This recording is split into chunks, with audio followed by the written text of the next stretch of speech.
publics est en moyenne de 1 500 € dans les espaces privés et avec des variations en cœur de métropole, de foncier. Je crois que c'est pas plus vous payez, mieux vous serez traité. Exactement. Exactement. Le vrai sujet, j'ajoute un manque de place. C'est que ces espaces privés se sont développés ces dernières années. Et moi, c'est mon enjeu. C'est parce qu'on n'a pas donné les moyens au développement des espaces publics. Ça a arrangé la puissance publique de voir que la dynamique de création de places ces dernières années, ça a été des espaces privés, puisque c'est eux qui investissaient, qui construisaient le foncier. C'est entre 2000 et 2015, c'est environ près de 10 milliards d'euros que les acteurs privés ont investi dans la construction de ces EHPAD en lieu et place de ce que la puissance publique aurait dû faire. Donc on en revient, et c'est pour ça que moi je suis quand même très en colère sur la question des moyens. Le président de la République en 2018, il dit on va faire une loi grand âge, on a besoin de rajouter 8 à 10 milliards à l'horizon de 2030 pour améliorer les conditions de prise en charge par an, pour recruter du personnel supplémentaire. Donc on se dit, moi j'applaudis à ce moment-là, je suis très heureux parce qu'on est plusieurs depuis des années à dire il faut aller dans cette dimension. Il nous dit la loi va avoir lieu à la fin de l'année 2019.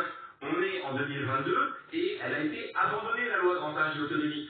On se retrouve, on a voté le budget de la sécurité sociale. On a eu à faire face à des menus dépenses avec le... Oui, mais attendez, il y a quand même des choix de société. Quand vous avez une crise aussi importante sur le vieillissement, on ne s'occupe pas. Exactement. Ce que vous dites, c'est très intéressant. Vous dites non, on choisit qu'on ne s'occupe pas des personnes âgées. On s'est occupé du Covid, on ne s'occupe pas des personnes âgées. Non, mais c'est très intéressant parce que ça dit quelque chose du respect des droits des personnes et qu'est-ce qu'on est prêt à faire pour protéger les droits des personnes âgées qui sont des personnes. Est-ce que, moi je voudrais revenir sur le débat public-privé en termes d'éthique. Est-ce que ça vous choque que le soin de nos aînés, nos parents, soit confié au privé, où vous dites finalement, chacun doit avoir le choix de son modèle, comme l'a dit Jean-Pierre? Non, il y a effectivement ce principe de libre choix. Par contre, le fonctionnement par principe de la rentabilité du privé lucratif, effectivement, pose question sur des choix qui peuvent être faits, qui ont été soulignés sur le nombre parce que le nombre de protection, etc. Alors, ce qui est sûr, c'est que pour autant, ça a été dit, parce qu'on paye plus cher qu'on va être mieux traité. Ça, effectivement, c'est pas une garantie du tout. Et je pense qu'il faut garder les yeux ouverts, c'est-à-dire sans jeter un voile, jeter l'opprobre sur l'ensemble des professionnels. Bien au contraire, c'est ce que j'ai attiré l'attention inverse au tout début. Je pense que nul n'y échappe. C'est-à-dire que ce soit le secteur public, que ce soit le secteur privé solidaire ou le secteur lucratif, cette question, elle est transverse. C'est-à-dire ce risque, il est transverse. Donc, on doit être vraiment vigilant là-dessus. Je voulais rebondir sur le témoignage de la dame tout à l'heure, parce que finalement, et là, c'est mon réflexe de juriste, il faut toujours revenir sur la question de quoi parle-t-on. Voilà. Et tout à l'heure, je disais qu'il y avait une nouvelle définition une première définition de la maltraitance dans le Code de l'action sociale et des familles. J'invite tous les téléspectateurs à aller sur Google, définition de la maltraitance dans le Code de l'action sociale et des familles, et vous verrez qu'en fait, c'est une définition extrêmement, à la fois large mais précise de la maltraitance. On dirait particulièrement, est-ce que ce que vous avez entendu là, aussi partiel que ce soit, est-ce que ça vous apparaissait ou non, comme de la maltraitance? Oui, à partir du moment où ce sont des privations d'une façon ou d'une autre, je prends un extrait de cette définition. C'est un geste, une parole, une action ou un défaut d'action qui compromet ou porte atteinte au développement de la personne, à ses droits, à ses besoins fondamentaux ou à sa santé, etc.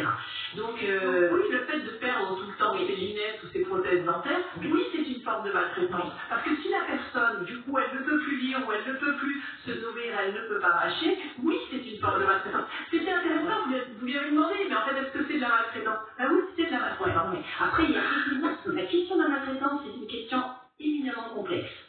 D'ailleurs, on parle aussi de maltraitance ordinaire, c'est une espèce d'éventail de gravité.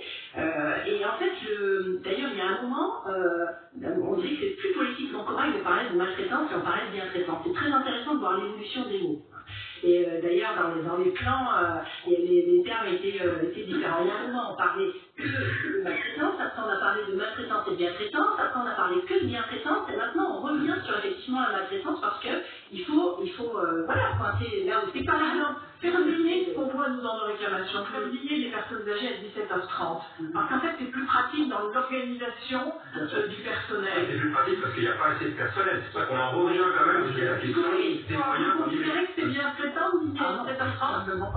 Mais moi, c'est pour ça que je veux pas qu'on termine sans avoir mis quand même le faire, parce que c'est une des propositions fortes du rapport d'il y a 18 mois et du suivi aujourd'hui. Il faut des ratios d'encadrement opposables pour dire qu'on veut s'assurer qu'il y ait des infirmières de nuit et du personnel en nombre suffisant. Et pourquoi je suis en colère, moi? Parce que je vous disais, on nous annonce une loi, on nous la promet. Là, l'élection présidentielle arrive, on nous dit on va mettre des moyens, et on a voté le budget de la Sécu 2023. Emmanuel Macron, il avait promis sur le quinquennat 50 000 postes supplémentaires dans les EHPAD. C'est déjà insuffisant. Les professionnels disent qu'il faudrait en faire au moins 100 000. Mais admettons 50 000. Et bien, dans le budget de la Sécu, moi j'attendais naïvement sur les 10 000 par an. Le budget de la Sécu 2023, donc pour financer, il n'en a créé que 3 000. C'est quand j'interpelle le ministre des Solidarités Gentilles. D'ailleurs, on va pas tous connaître. Mais non, mais justement, mais c'est ça l'argument. L'argument qui est développé. L'argument, laissez pas parler. Parce que je vais terminer mon résumé. L'argument qui est avancé de dire mais on ne trouve pas d'aide-soignante, on a des problèmes de recrutement, c'est exactement la même chose dans l'hôpital public. Les infirmières, elles sont prêtes à revenir s'il y a un taux d'encadrement qui est suffisant. Les aides-soignantes, elles ont fait. Le point essentiel, c'est les conditions de travail. Elles font ce métier, ces aides-soignantes, parce que ça a du sens, parce qu'elles ont envie d'aider et de rendre service. Quand elles voient bien qu'elles ne sont plus en condition justement d'être bien traitantes, qu'elles deviennent maltraitantes parce qu'il faut faire je ne sais combien de douches en si peu de temps, elles perdent du sens et elles ne veulent pas aller travailler. Si vous mettez ce ratio, justement, vous allez re-rendre ces métiers-là attractifs. Mais ce qu'on dit là, on peut le dire pour l'hôpital, on peut le dire pour les travailleurs sociaux, dans la protection de l'enfance, on voit exactement la même chose.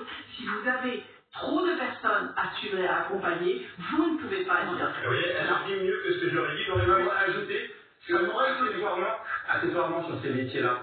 Leur dire aujourd'hui, alors qu'on a du mal à recruter, alors qu'on ne fait pas des campagnes de communication comme on est capable de les faire pour les recrutements dans l'armée de terre. Vous voyez des écrans, des pubs partout, etc. Vous avez bien vu des choses comparables sur les métiers du soin, du lien et de l'accompagnement. Donc il faut les valoriser, il faut mieux les rémunérer et accessoirement ne pas leur infliger 2 ou 3 années de travail supplémentaire parce qu'on s'épuise au travail quand on est soignant. Voilà, c'est très fair play parce que la qualité de vie au travail sur ces métiers-là est essentielle. Merci à toutes et à tous d'avoir participé à ce débat. Dans un instant, l'interview de Vie Politique avec Nicolas Dupont-Aignan. Alors évidemment, la mobilisation contre la réforme des retraites que préparent activement les syndicats pendant que les ministres essayent de rassurer sur le terrain. Reportage Hugo Capelli. Merci à toutes et à tous. Mobiliser ses militants, convaincre les électeurs. À 4 jours des premières grèves, c'est un bras de fer qui se joue partout en France, entre l'opposition. Le 19 janvier et tous les jours, on sera dans la rue. Il faudra faire péter l'école. Soyons un million dans la rue. Et de l'autre, bonsoir, le gouvernement. Moi j'assume d'aller sur le terrain et d'aller, compris en direct face aux gens, de confronter à des gens. Ce week-end, la majorité présidentielle et l'opposition se sont aussi renvoyés coup pour coup par médias interposés. Le ministre des Transports, lui, a choisi d'aller au contact des citoyens sur ce marché. À Paris ce dimanche, il y a les convaincus. Je ne suis pas nécessairement d'accord avec tout, mais que je suis évidemment pour la réforme. Mais Clément Beaune doit parfois faire face à des Français hostiles. C'est pas avec des réformes comme ça, des réformettes. Non, on va un peu plus de concertation. Vous n'avez plus de contact avec la réalité, je vous dis. C'est justement parce qu'il y a des doutes et des interrogations et parfois des oppositions qu'il faut aller au contact, expliquer, convaincre le plus possible. On n'a pas envie d'aller travailler en déambulateur. De leur côté, les militants de la France Insoumise battent leur appel. Objectif, mobiliser ceux qui ne s'y retrouvent pas. J'ai 56 ans,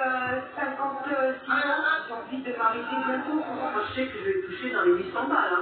Ils nous ont voté à 1200. Les gens sont intelligents, ils savent ce qu'il y a dans cette réforme. Ils savent que c'est de voter 2 ans de plus.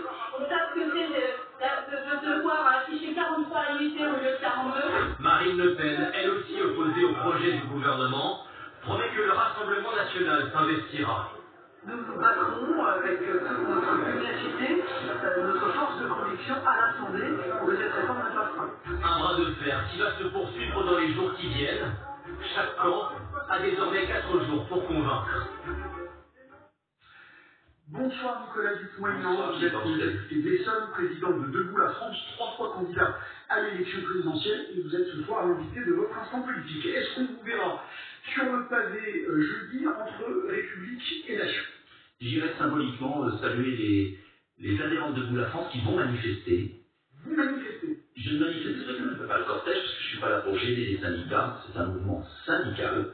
Mais moi j'irai en tant que citoyen, si je puis dire, symboliquement, parce que je pense et j'appelle tous les Français, d'où qu'ils viennent, quelle que soit leur couleur politique, qui sont indignés par cette réforme, oui, à pacifiquement, calmement, montrer au gouvernement qu'il y a une grande force populaire pour dire stop. On ne peut pas continuer dans un tel mensonge. Et je crois qu'il est très important qu'il y ait la plus forte mobilisation, et puis bien sûr le travail parlementaire, et puis un projet de référendum que je dépose demain à l'Assemblée. Vous savez, d'initiative partagée, qu'il y a 185 députés ou sénateurs qui le signent, 4 700 000 signatures, 10% du corps électoral. Eh bien, on peut forcer le gouvernement à consulter les Français. Personne n'y est arrivé jusqu'à présent. Eh bien, oui, mais là, on peut y arriver. Vous êtes à combien de parlementaires? On vient de le lancer. Alors, il y en a déjà une quinzaine qui vont... Mais je ne discute pas. Vous savez, s'il y avait un référendum, il y a la réforme serait bloquée, parce que les Français... Le Fabien Roussel souhaite ça, par exemple. Eh bien, c'est très bien. Et que toutes les forces politiques mettent un peu de côté leurs égos, et qu'on ait ces 185 parlementaires. Et puis après, ce sera aux Français de se mobiliser.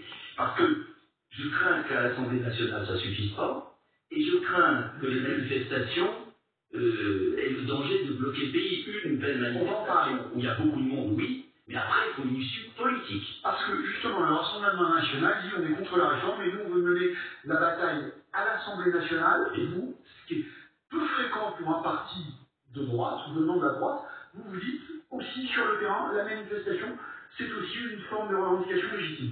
Je dis que dans des circonstances très graves, si des millions de Français, je dis, pacifiquement, calmement, accompagnent les syndicats qui sont hostiles à ce mouvement, et je crois que ça aura un poids politique très fort. Et je vois bien dans ma ville, par exemple... Donc vous dites comme Jean-Luc Mélenchon, si je serais derrière les syndicats jeudi, vous dites pareil. Oui. Et je dis, je vois dans ma ville, par exemple, jamais on a eu un taux de grévistes aussi élevé annoncé. Parce qu'il y a une prise de conscience, je crois, des Français, qu'avec Macron, ça ne s'arrêtera jamais. Et que si il ne montre pas symboliquement, calmement, que ça suffit, eh bien je crains, on l'a vu à l'Assemblée, je crains que la réforme ne puisse passer, et ce sera un désastre social, parce que pour venir au fond, cette réforme elle est d'une telle injustice, moi qui suis un gaulliste social,